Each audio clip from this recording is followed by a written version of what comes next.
नमस्कार दोस्तों। Cap round one हो चुका है। मैक्सिमम सीट्स जो है वो कैप राउंड वन में फिलअप हो जाती है। अब कैप राउंड टू के लिए जाना है। कैप राउंड टू के लिए आपकी स्ट्रेटेजी क्या होनी चाहिए, क्योंकि अभी सवाल यह है कि कैप राउंड वन में बहुत अच्छे परसेंटेज रहने के बावजूद भी लोगों का नंबर नहीं लगा। और कैप राउंड वन में ऐसे भी कुछ बच्चे हैं जिनके परसेंटाइल बहुत ज़्यादा है, ऐसे भी बच्चे हैं जिनके परसेंटाइल कम है, उनको कॉलेज अलाउड ही नहीं हुआ है। राइट। कुछ कुछ बच्चों को कॉलेज अलाउड हुआ है लेकिन उनके मनपसंद का ब्रांच अलाउड नहीं हुआ। कुछ कुछ बच्चों को ब्रांच अलाउड हुआ है लेकिन उनके मनपसंद का कॉलेज अलाउड नहीं हुआ है। तो ऐसे में आपकी स्ट्रेटेजी क्या रहनी चाहिए, आपने कैप राउंड टू में कैसे खेलना चाहिए, उसके ऊपर आज हम डिस्कस करने वाले हैं। तो चलो फिर जानते हैं इसी के बारे में आज के वीडियो में। ठीक है, शुरुआत में जानेंगे कि अभी क्या पोजीशन है। ओके, टॉप कॉलेजेस जो है आपके, जितने भी टॉप कॉलेजेस होंगे इंजीनियरिंग के, पुणे के होंगे, नागपुर के होंगे, संभाजी नगर के होंगे, मुंबई के होंगे, कोल्हापुर के होंगे, अमरावती के होंगे, जितने भी टॉप कॉलेजेस हैं उन टॉप कॉलेजेस में 99.99% जो एडमिशन है वो फुल हो चुका है। बच्चों ने वहाँ पे एडमिशन ले लिया है। ओके, वैसे तो मुझे 100% ही कहना चाहिए, लेकिन अभी क्या होता है टॉप कॉलेजेस में जो भी बच्चे रहते हैं ना, पहले एडमिशन ले लेते हैं, बाद में सोचते हैं। ठीक है, फिर चाहे कोई भी ब्रांच मिले वो एडमिशन ले लेते हैं। तो ऐसे समझ लो टॉप कॉलेजेस के तो एडमिशन फुल हो गए होंगे, एक दुक्का छोड़ के उस कॉलेज में एडमिशन बचा होगा। राइट। अब तीसरा सिनेरियो यह है कि टॉप कॉलेज छोड़ के जो भी बाकी के कॉलेजेस है उसमें 50% बच्चों ने बेटरमेंट के लिए डाला है। पूरा का पूरा एडमिशन नहीं हुआ है, 50% एडमिशन उनका एक्सेप्ट हुआ है और 50% एडमिशन जो है वो बेटरमेंट के लिए गया है। और 15 to 20% बच्चे ऐसे हैं जिनको कॉलेज अलाउड नहीं हुआ है। इसमें से आप भी हो क्या, ये सवाल आपको पूछना चाहिए और कमेंट बॉक्स में मुझे लिखना चाहिए कि आपको कॉलेज अलाउड हुआ है कि नहीं हुआ है। अगर अलाउड नहीं हुआ है तो स्ट्रेटेजी क्या रहनी चाहिए, अगर अलाउड है बेटरमेंट के लिए गया तो उसके लिए स्ट्रेटेजी अलाउड क्या होनी चाहिए। ठीक है, अब देखो, अब सवाल यह है कि अगर टॉप कॉलेजेस में जाना है तो आपके परसेंटाइल अच्छे रहने चाहिए। तो यहाँ पे एक चांसेस ऐसे, एक दो सीट भी अगर टॉप कॉलेजेस की बाकी रहती है तो अच्छे परसेंटाइल वाले जो बच्चे हैं, मतलब उतना high cut off high percentile भी नहीं चाहिए। ओके, एक दो सीट छूटने के बाद टॉप कॉलेजेस में मैक्सिमम सीट फुल हो गई।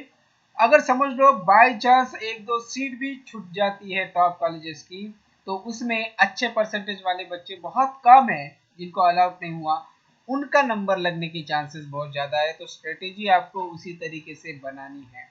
और जो बच्चों को कम परसेंटाइल है और उनके परसेंटेज बहुत कम है, उनका कॉलेज अगर अलाउड नहीं हुआ है तो उन बच्चों ने कहाँ पे फोकस करना चाहिए उसके ऊपर भी हम यहाँ पे डिस्कस कर लेते हैं। ठीक है, अब यहाँ पे देखो कि वैकेंट कैसी कैसी होगी सीट्स, टॉप कॉलेजेस से लेके लो कॉलेजेस में भी वैकेंट किस तरीके से सीट्स होगी। तो ऑर्फन का सीट रहता है हर ब्रांच में, वो वाला अगर ऑर्फन का सीट नहीं भरा तो वो भी वैकेंट रह जाएगा। राइट। एक पर्सन विद डिसेबिलिटी का भी सीट रहता है, और वो दो सीट्स रहते हैं, एक रिजर्व कैटेगरी के लिए रहता है, एक ओपन के लिए रहता है। ऐसे दो सीट्स रहती है पर्सन विद डिसेबिलिटी के लिए। अगर वो भी सीट्स नहीं भरी है तो वो भी सीट्स वैकेंट रहती है। आज हम डिस्कस कर लेंगे कि वैकेंट सीट्स कितनी रहती है, बाद में डिस्कस कर लेंगे कि आपकी स्ट्रेटेजी क्या होनी चाहिए। ठीक है, ऑर्फन का सीट हो गया, पीडब्ल्यूडी का सीट हो गया, और जो डिफेंस वाले सीट रहते हैं ना वो भी दो सीट्स रहती है, अगर वो भी सीट्स वैकेंट रहती है। ओके, डिफेंस वाली सीट्स भी वैकेंट रहने के चांसेस है।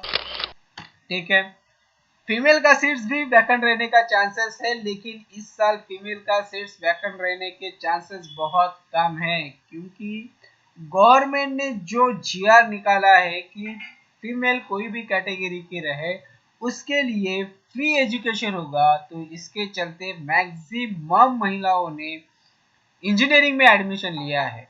ओके, ये इसका एक कारण है जिसकी वजह से रजिस्ट्रेशन ज्यादा हुआ है, सीट कम है। ठीक है, ये एक उसमें से बहुत बड़ा कारण है। ठीक है ना। और फिर कौन सी सीट वैकेंट रह सकती है, जैसे एसटी के बच्चे मिलते नहीं है तो एसटी की सीट्स वैकेंट रहने की चांसेस बहुत ज्यादा है। बहुत कम बच्चे होते हैं एसटी के, जो मतलब जो इंजीनियरिंग में एडमिशन लेते हैं तो उनकी सीट्स वैकेंट रहती है, तो वो वाली भी एक है। ठीक है, ईडब्ल्यूएस के कैंडिडेट भी उतने ज़्यादा परसेंटेज में नहीं रहते हैं जितनी उनकी सीट्स है, तो ईडब्ल्यूएस के भी सीट जो है वो वैकेंट रहने के चांसेस है। अभी एसईबीसी का भी एक रिजर्वेशन आया है, तो इसमें फर्स्ट टाइम आया है, इसलिए उसमें भी रिजर्वेशन की सीट्स में भी वैकेंट रहने के चांसेस बहुत ज़्यादा है, तो ये वाला भी एक सीट वैकेंट रहने के चांसेस है।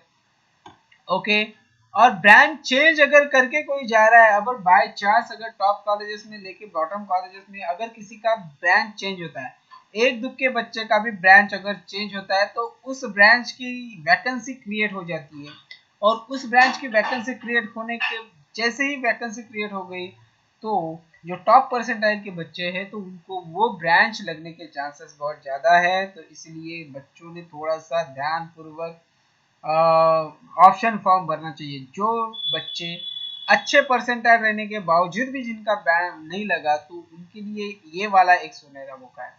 तो अगर जिन बच्चों के परसेंटाइल कम है वो बच्चों ने क्या करना चाहिए, तो उन बच्चों ने एक बात ध्यान में रखना है कि उन बच्चों ने C S I T A I D S A I M L इनका जो मतलब दिमाग में रखा है वो छोड़ देना चाहिए, वो दिमाग से निकालना चाहिए। राइट, अब उन्होंने क्या करना चाहिए, कोर ब्रांचेस के तरफ दौड़ना चाहिए, जो भी कोर ब्रांचेस मिली उसमें एडमिशन लेना चाहिए। नहीं तो देखो भाई, आपका एक साल वेस्ट चला जाएगा सी एस आई टी के चक्कर में। परसेंटाइल कम है, सी एस आई टी नहीं मिल रहा है, तो कुछ ना कुछ तो भी आपको स्ट्रेटेजी बनानी पड़ेगी। तो कोर ब्रांच जो है वहां पे वैकेंट सीट अभी भी है, तो उस कोर ब्रांच में एडमिशन लेने की सोचो, एंट्री कर लो इंजीनियरिंग के लिए, फिर बाद में जाके देखो मैकेनिकल वाला भी बच्चा सॉफ्टवेयर में जाता है, इलेक्ट्रिकल वाला भी बच्चा सॉफ्टवेयर में जाता है, सिविल वाला भी बच्चा सॉफ्टवेयर में जाता है। जस्ट इंजीनियरिंग कर लो, कोर्सेस कर लो और सॉफ्टवेयर में जाने की कोशिश कर लो। ठीक है, तो इसका मतलब ये सी एस आई टी नहीं मिल रहा है तो इंजीनियरिंग ही नहीं करना है। राइट, तो इंजीनियरिंग ही नहीं करना है तो C S I T branch में जाओगे कैसे, तो ये एक वे है, तो इसको पकड़ लो। समझ में आया? तो स्ट्रेटेजी बनाते वक्त सभी बच्चों ने, हाई परसेंटाइल से लेके लो परसेंटाइल के बच्चों ने इस तरीके से स्ट्रेटेजी बनानी चाहिए।